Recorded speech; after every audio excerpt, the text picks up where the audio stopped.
Welcome welcome my dear gentlemen, welcome to all of you. నేను phone చేయగానే నా మీద ఉన్న గౌరవంతో అందరూ ఇక్కడ సమావేశమయ్యారు.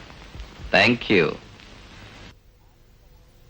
ప్రేమించిన ఆమెకు పెళ్ళైనా ఆమె మీద మనసుని చంపుకోలేక, ఆమెను విడిచిపెట్టుకోలేక, ఆమె భర్తతో కాపురం చేస్తున్నా అది చూసి సహించలేక, ఆమెను లేవదీసుకుపోయే ధైర్యం లేక, చావలేక బతకలేక చచ్చి బ్రతుకుతున్న ఓ కథానాయకుడు. Very good. పెళ్ళైన తర్వాత కూడా ప్రేమించిన వాడి మీద ఇష్టం ఉన్నా, పెళ్లి చేసుకున్న వాడి మీద అసహ్యం ఉన్నా, ప్రేమించిన వాడిని మర్చిపోలేక, పెళ్లి చేసుకున్న వాడితో కాపురం చెయ్యలేక, గడప దాటి బయటకు పోలేక, అతన్ని గడప లోపలికి తీసుకురాలేక, చావలేక బ్రతకలేక చచ్చి బ్రతుకుతున్న ఓ కథానాయకి. Very good. ఎవరు ఉన్నా, ఎవరు పోయినా, ఎవరు చచ్చినా, ఎవరు ఏమైనా, ప్రేమించిన ఈ ప్రేయసి ప్రియులు వీళ్ళిద్దరినీ కలపడం కోసం ప్లాను వేసి, ప్లాను మీద ప్లాను వేసి వీళ్ళిద్దరినీ కలపడానికి ప్రయత్నించిన ఓ అభ్యుదయవాది, ఓ టీచర్ అమ్మ. రైట్. తన కూతురు ప్రేమించిన తను సన్యాసి కావడంతో కేవలం డబ్బు కోసం తనకంటే స్థితిపరుడు, తనకంటే ఆస్తిపరుడు, కోటీశ్వరుడు ఎవడున్నాడా అని వెతికి వాడి మంచి చెడ్డలు ఆలోచించకుండా కేవలం డబ్బు కోసం తన కూతురి జీవితాన్ని నాశనం చేసిన ఒక మావ. శభాష్. తన కొడుకు తాగుబోతని తెలిసి, తిరుగుబోతని తెలిసి, కేవలం తనకు కోడలు రావాలని, తన కొడుకు పెళ్లి కావాలని మంచి చెడ్డలని మూసేసి, మసిపూసి, మారేడుకాయ చేసి, నిజాన్ని కప్పేసి ఒక అమాయకురాలి జీవితాన్ని నాశనం చేసిన ఒక మహాతల్లి. Very good. ఇంతమంది పెద్దలు మీరంతా నేను పిలవగానే ఇక్కడ సమావేశం అయ్యారు, నా తీర్పు వినడానికి వచ్చారు. Very nice. 100 అబద్ధాలు అడిగినా ఒక పెళ్లి చేయమన్నారు, చేశారు. Very good. 1000 అబద్ధాలు అడిగినా ఒక జీవితాన్ని, ఒక కాపురాన్ని నిలబెట్టమన్నారు. కానీ ఎన్నో అబద్ధాలు ఆడిన జీవితాన్ని, కాపురాన్ని కూల్చడానికి ప్రయత్నించారు. మీరంతా ఎందుకు నా జీవితాన్ని కూల్చడానికి ప్రయత్నించారు? Come on tell me my dear man. నేను మీ సంసారం నాశనం చేయాలని కానీ, మీ కాపురం కూల్చాలని కానీ ఎప్పుడూ ప్రయత్నం చేయలేదు. మరి ఈ ఇంటి చుట్టూ ఎందుకు తిరిగావు? ఇక్కడికి ఎందుకు వచ్చావు? ప్రేమించాను కనుక, పెళ్లి చేసుకోవాలనుకున్నాను కనుక. పెళ్లి చేసుకోలేపడానికి తప్పు నాది కాదని చెప్పడానికి వచ్చాను. మరి ప్రేమించిన వాడి పెళ్లి ఎందుకు చేసుకోలేదు? వాళ్ళ నాన్న అడ్డుపడి మా పెళ్లి చెడగొట్టాడు. నో, అబద్ధం. అదే నిజమైతే నువ్వు ధైర్యం చేసి ఆమెను పెళ్లి చేసుకుని ఉండొచ్చుగా. లేదు, ఆమె తనతరతనగా వచ్చేస్తాను పెళ్లి చేసుకోమని ఉత్తరం రాసినప్పుడు సమాధానం ఏమిచ్చావు? ఉత్తరాన్ని చింపేశావు, ముక్కలు చేశావు, తెచ్చిన వాడి ముఖాన కొట్టావు, నాకు ఆమెకు సంబంధం లేదని చెప్పావు. అవునా కదా? అబద్ధం. నేను ఉత్తరాన్ని చంపలేదు, అలా చెప్పలేదు. వాట్ ప్రియ, విన్నావుగా నిజమేదో అబద్ధమేదో. మరైతే ఈ పని ఎవరు చేస్తుంటారు, ఎలా చేస్తుంటారు? Right, you are right.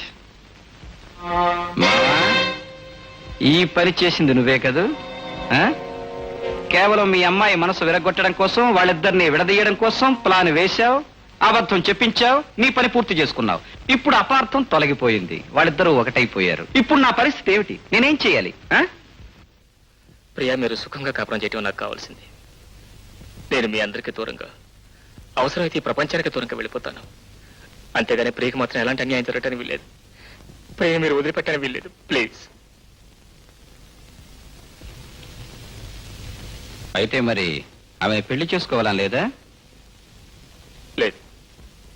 అప్పుడు నేను వదిలేస్తే పెళ్లి చేసుకుంటాను అన్నావా?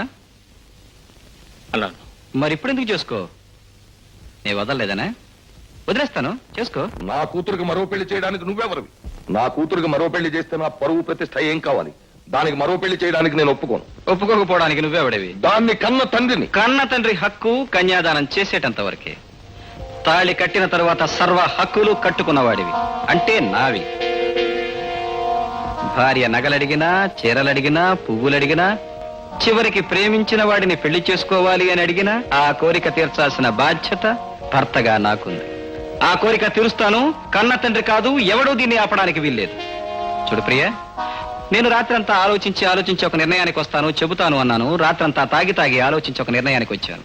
మీరిద్దరూ చేసిన దానికి శిక్ష, నా సమస్యకు పరిష్కారం. అదిగో అది.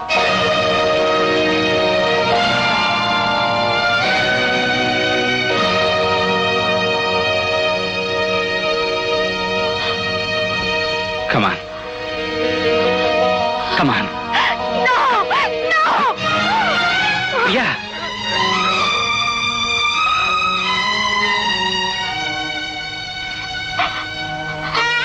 ప్రియా నా గురించి నువ్వు ఆలోచించొద్దు. తెలియక చేసిన నా జీవితంలో చాలా మంది ఆడపిల్లల జీవితాలు నాశనం చేశాను. అందుకే తెలిసి నీ జీవితాన్ని నాశనం చేయకూడదని నిర్ణయించుకున్నాను.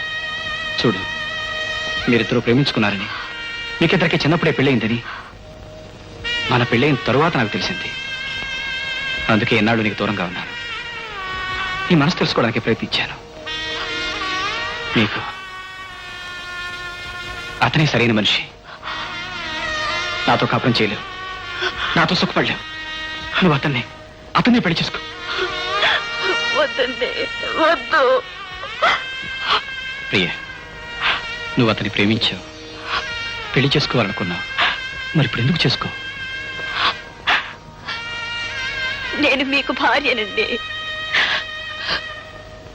నిజమే, కానీ మన ఇద్దరి మధ్య ఇంతవరకు ఆ సంబంధం లేదు. లేకపోవచ్చు, కానీ మీరు నాకు తాళి కట్టిన భర్త. అంటే నీకు నాకు మధ్య ఉన్న సంబంధం ఇదేగా? నేను కట్టిన తాళ్లేగా? నా చేతులతో వేసిన 3 ముళ్ళేగా? ఈ 3 ముళ్ళు నా చేతులతోనే తెంచేస్తాను. మన సంబంధం కూడా తెగిపోతుంది. వద్దు. ఏ? ఆడపిల్లకి తాళి వేసేది ఒక్కసారి, తీసేది ఒక్కసారి. ఓ, ఆడదానికి తాళి వేసేది ఒక్కసారే పెళ్ళప్పుడు, తీసేసేది ఒక్కసారే బొట్టు పోయినప్పుడు.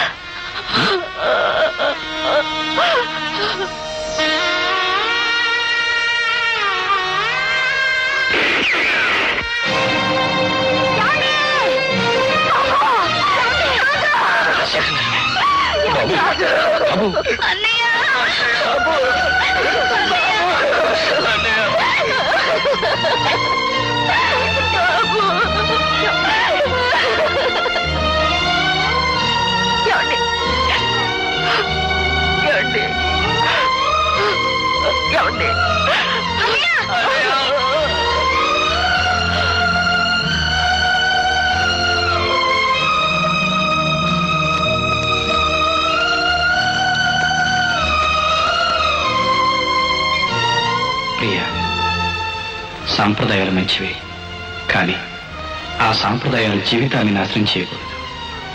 నన్ను, నా ప్రవర్తనని అసహించుకుని ఎప్పటికైనా నన్ను విడిచిపెట్టి వెళ్ళిపోతావని, అతన్ని పెళ్లి చేసుకుంటావని ఎదురు చూశాను. కానీ నీలో ఉన్న సాంప్రదాయం, అతనిలో ఉన్న సంస్కారం ఆ పని చేయనివ్వలేదు. నేను బ్రతుకున్నంతకాలం మీరు ఒకరినొకరు కలుసుకోలేరు. అందుకే నేను వెళ్ళిపోతున్నాను. కేవలం ఇతన్ని కలపడానికే వెళ్ళిపోతున్నాను.